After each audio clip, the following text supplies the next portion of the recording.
Yeah, we're fine. Okay. All right. We're Group D8, and our robot's name is Occam's Razor, which comes from the mental model that the simplest and most elegant solution is most often the best. I'm Jake Kasuth. I worked on testing and design for the robot. I'm Leo Tombragel, and I did programming and design for the robot. I'm Varun Pillai. I did project documentation and some of the hardware for the robot. And then I'm Maxwell Aragno, and I did most of the CAD modeling and then some of the hardware as well for the robot. So I'm going to do a quick overview. It's going to be loosely based chronologically throughout the project when we had our ideas and what we finished with. So first we'll go over the preliminary ideas, then the hardware and software of the robot, then the restrictions and tests which made the robot what it is now, and then we'll go over performance, and finally conclusions. So for our preliminary ideas, we were thinking of making a robot with a triangular chassis, with 2 wheels in the front and then a slider in the back, and then to do some of the tasks such as like move the apple crate, flip the levers, and then do the compost bug. We were thinking of like a forklift attachment, and then to move that up and down, we were thinking of doing a rack strip mechanism, and then that's a CAD model right there of kind of what we were thinking at first. And then so for our actual design, our chassis and drivetrain, we decided to do 2-wheel drive with 2 wheels on the sides in the front, and then tennis ball slider in the back. 2 wheels are driven by Iguan motors, and then we opted to keep that triangular chassis idea for our actual design. Here is a CAD model of our main mechanism for completing the tasks. This is the arm on the front of our robot.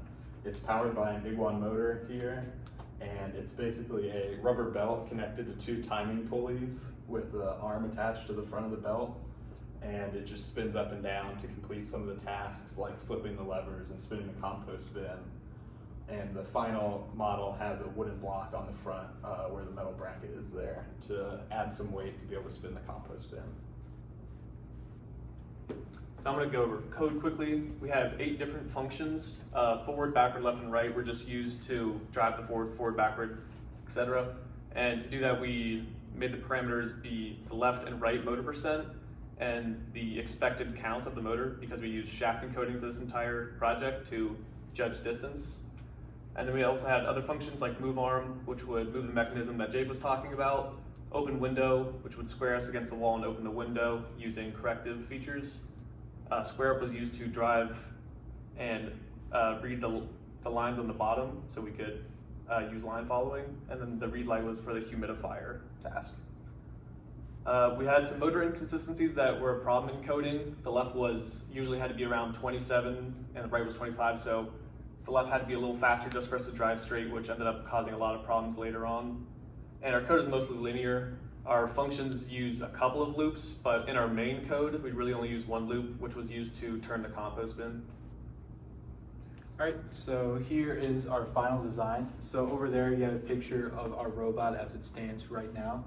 So some features that I want to highlight really quickly. So we have wooden dowels across our robot. So initially, we wanted to use these wooden dowels. We had initially wanted to use one to house our CDS sensor so we hollowed it out in hopes of blocking a lot of the extra light so that the sensor could be accurate. And then since we had a lot of wood left over, we decided to just use it in various places. So we have some of the extra dowel on the front, kind of acting as a bumper to hit the humidifier button. And then on the side, you can see we have another piece of the dowel. We kind of use it to open the window, so our robot will drive along the window and kind of drag the window open along with it. We had some rubber bands on our wheels. So initially, one of the issues that we had is that we couldn't really get up the ramp consistently because on the vinyl flooring of the garden, a lot of dust accumulates. So the wheels had a hard time kind of gripping the ground. So adding those rubber bands really improved the grip and got us up the ramp every time. Like Jake talked about earlier, we have a new arm mechanism. So it wasn't initially as we planned. We kind of had a forklift in mind, but this arm mechanism really worked. It did the job, got the job done really well for us. So that's what we went with. And then finally, on the bottom of the robot, you can't really see it too well in this picture. We have a line following system in place. So we did use that a little bit, but yeah, these are some of the main features of our final design.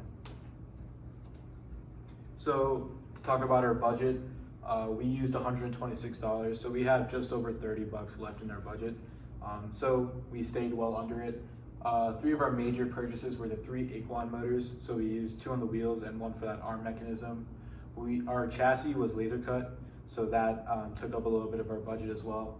And then we used a lot of L brackets throughout our design, so there were a lot used on the arm mechanism. There are a few that hold up the dowel that drags the window open. So overall, these are the 3 major uses of our budget throughout the project. Here you can see a summary of our performance on the milestones and qualifier. For the milestones, we did really well on all of them except milestone 4. We struggled on that one because the arm wasn't strong enough to flip the levers up and down, and we didn't have time to code that into our project. For the qualifiers, our best run was the first run where we got 26 points. In that run, we were able to start on the light, spin the compost bin fully, and then stop the light. And for the showcase, we're hoping that we can add hitting the apple crate off the stump. Some of the problems we faced throughout the different tasks were not having PID and just the robot not driving straight consistently. Some of the strengths of the robot we had was the tennis ball skid. It was really good at sliding, especially going up and down the ramp, and it was very rigid to the chassis of the robot. The stability of the arm on the front was really good after we added a second metal bar on the side to support it. And the robot was also really good at turning consistently. It was good with shaft encoding for that and could make 0-degree turns.